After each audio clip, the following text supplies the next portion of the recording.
келе жатыр деп айтқанменен әрқайсысының өзінің бір орны бар.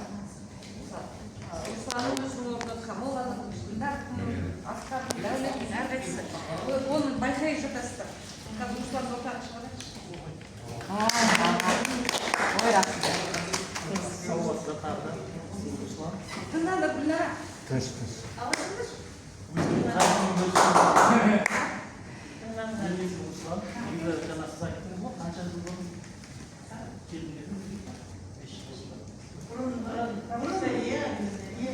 Негізі бұл компаниямен 2017 жылы айналысқан. Айналып табыстаппын, команда болды.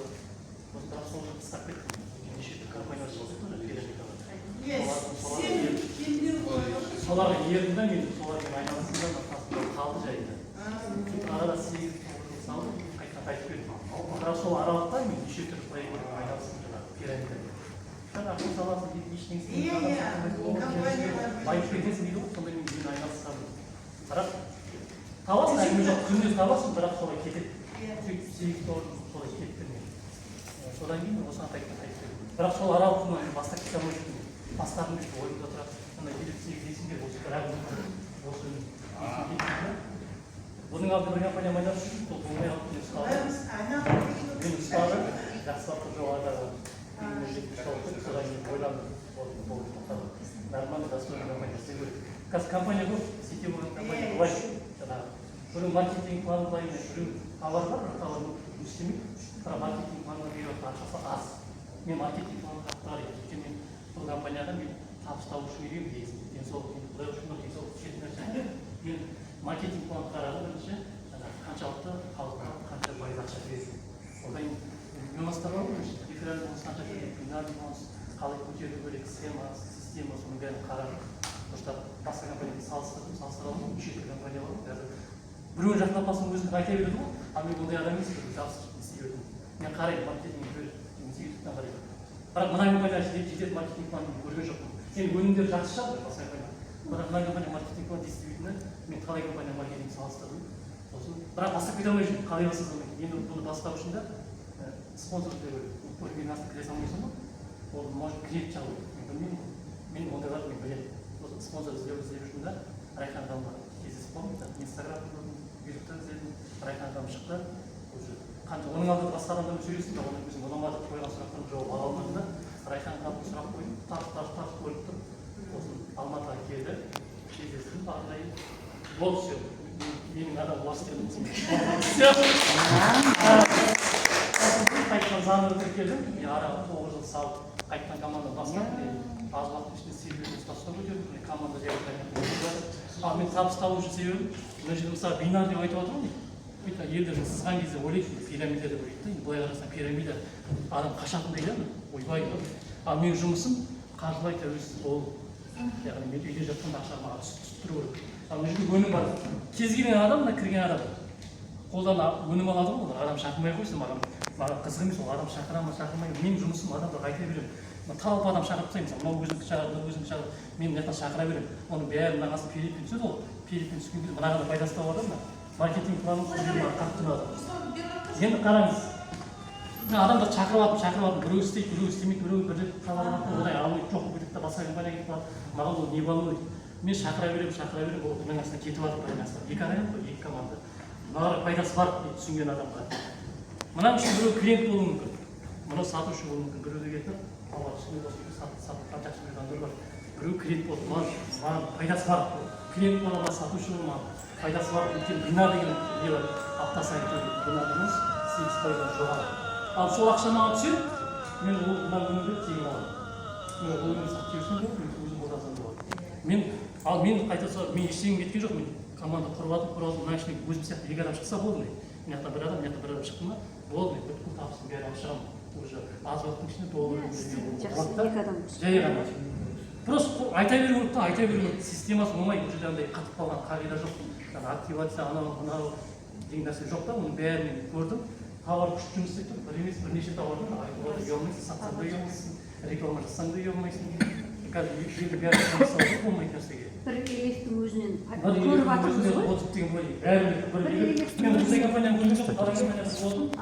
Бір мына компания ең бірісінде бастаған кезде 2017 жылы осы бір-ақ өніммен бүткіл әлем жаулап алды. Бір-ақ өніммен өзі білемін.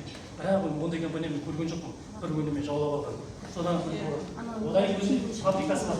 Мен компанияға таңдайтын кезде, кіретін кезде мен оны кіре салатын бір уақытта мен білмеймін, опыт жоқ. Кейін опыт жиналды, 8-9 жыл болды. Оның алдында айналысқан пирамидамен айналыстым, ол ұстады. Содан кейін басқа сабақ болды, үш компаниямен айналыстым. Нарықта 3 жылдан астам жұмыс істеп жатқан компаниямыз бар, және оның заводы болу керек. Көп компаниялардың, товарный компаниялардың завод жоқ. Ученый несі бар, основатель болады, қояды, бірақ оның заводы жоқ, немесе ученый бар, өнімдерді айтады, бізде мысалы өнімдер, әр өнімнің өзі ученый бар, ғалымдар бар да, еще зумға шығады, еще серьезный адамдар зумға қатысқан кезде мен ойландым. Заводы бар, нарықта 8-9 жыл астам жұмыс істеп жатыр, әлемді жаулап жатыр уже.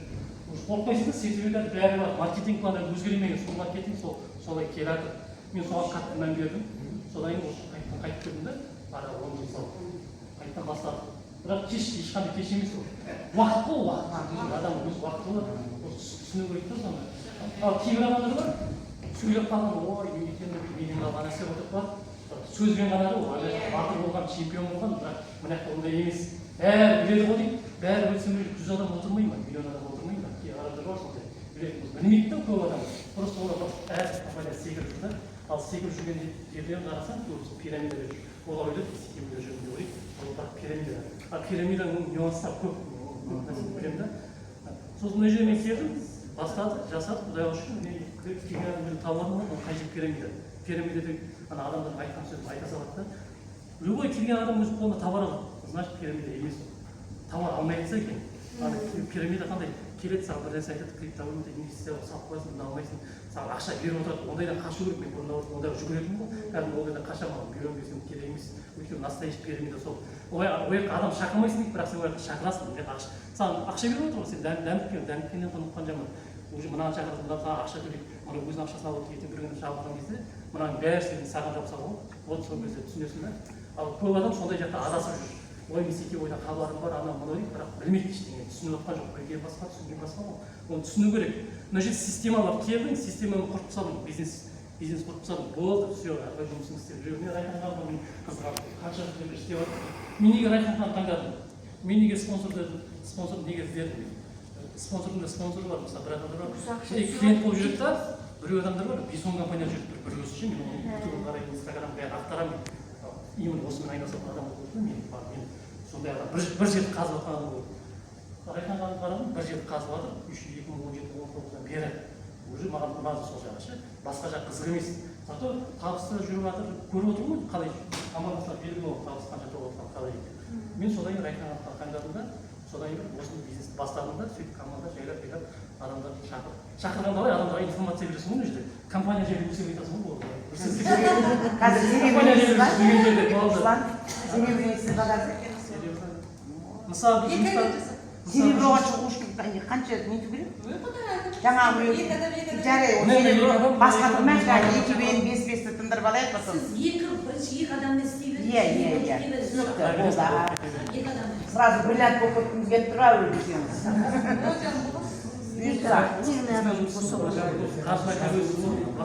Мысалы қаншама адамдар жұмыс істеп жатыр,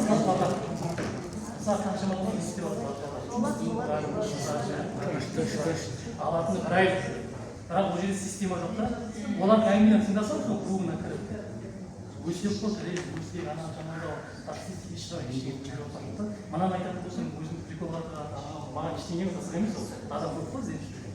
Ал мына жақта орта бөлек, маған сол жақта адамдар бері тартылды арасынан, ал оларға бір жағынан мініп алған, айтатындар қосылып қалсақ тұр, өсек, ана мынау сол алатын бір айлық өзгермейді, бастарын кредит, 10 жыл 20 жыл істей бар, сол жерде 30 жыл бір айлық бастарын кредитті. Жұмысқа шықпаса ақша төлемейді, 20 жыл істей бар, ол жерден жұмысқа шықпай бар, сен стажың бар екенін төлемейді, сен шыға салады, орныңа адам қоя салады. Ал мына жерде система бар, команда құрып тастадың, бір жыл әрі кетсе уақытын бөлдің, жақсылап тұр. Зато сен бір жылдан кейін, бір жыл емес әркімді әрі қалай, бір жыл дейікші, зато сен әрі қалай жүресің да, жұмысың жүріп жатыр, команданың көріп, клиенттер де бар, продавецтер де бар, кетіп жатыр, сен ана демалып жүрсің, ақшаңда түсіп жатыр, миллиондап аптасына әшейін. мына жерде аптасына 30 мың, 20 мыңға ұстап отқандар бар. Мен өзім көріп отырсың ба? Ойлашы, ограничение жоқ та тартып шығармайды. Сен мына жақта демалып жүрсің, рахат, ана жақта уақыт бөле аласың да. Ал менің жұмысым қаржылай тәуелсіз болып, ақшамен уақыт маған жұмыс істеу керек. Мен қашанғы уақыт пен ақша жұмыс істей беремін. Қашанда. Көп адам жүр, жасы 60-ға келген, әлі жұмыс істеп жатыр таңғы кешке. Ал мен соларға қараймын, мен сабақ аламын. Мен ертең соның жасына келемін. Сонда мен аяқ сүйіп жүремін сол. Лучше мен онымен айналысам, хотя бы қосымша. Осы обучениеға қатысайын, осы презентацияға қатысайын, зумға қатысайын. Өзім үшін ешкіммен болашағын жасап бермейді, ешкіммен кредит төлемейді. Мен өзім айналысым керек. Міне кәдімгідей бәрін үйретіп көрсетеді. Адамдар айтып жүрмін, қорқады ештеңе жоқ. Жеп қоймайды. Осындай әңгіме. Жетпейді отбасы.